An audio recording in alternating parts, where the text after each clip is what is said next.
দিক থেকে আপনি বলছেন নারীর ক্ষমতায়ন দরকার, এদিকে নারীরা বের হচ্ছে, আপনি নারীদেরকে বের হতে দিচ্ছেন না, আপনি নারীদের উপর আক্রমণ করছেন। জামাত যে নারীদের আজকে সমাবেশ আয়োজন করছে কেন করছে আপনি দেখেন। আমি অবাক হয়ে যাই, মানে বলা হয় থাকে এই বারবার বিভিন্ন জায়গা থেকে বলে, যেমন তারেক রহমান সাহেব বলেছে জামাত হচ্ছে মুনাফিক, আমার সদেও শাহিদ ভাই কিন্তু একসময় বলেছে যে জামাত হচ্ছে মুনাফিক। আপনি মুনাফিক মানে কি?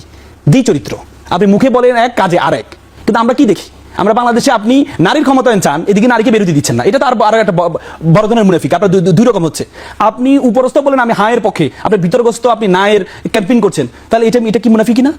এটা কি মুনাফিকি না? আপনি আই হ্যাভ এ প্ল্যান বলছেন, অনেক প্ল্যানের কথা বলছেন, কিন্তু প্ল্যানগুলো কি আমরা এখনো জানতে পারছি না, তো এটা মুনাফিকি না?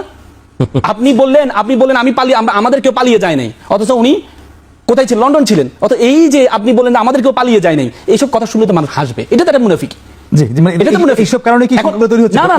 আপনি যে বারবার আক্রমণগুলো করছেন, আপনি এখনো পর্যন্ত দেখাইতে পারবেন জামাত কোথাও বলা হচ্ছে যে জান্নাতের টিকিটের কোন সিম্বল আপনি এখনো পর্যন্ত কোন ছবি দেখেছেন?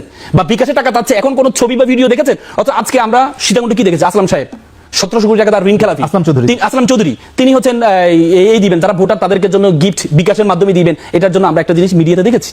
তো তার মানে আপনি এখনো পর্যন্ত যে ন্যারেটিভগুলো দাঁড় করাচ্ছেন, কোথাও এখন কোনো ডকুমেন্টস পেলেন না, অথচ আপনি বারবার আক্রমণ করছেন। আমি অন্যান্য শীর্ষ সকল নেতাই বলছেন, তারেক রহমানকে কি আপনারা হ্যাঁ ভোটের পক্ষে ভোট চাইতে? আপনি হাঁ ক্যাম্পেইন কেন করছেন না জানেন?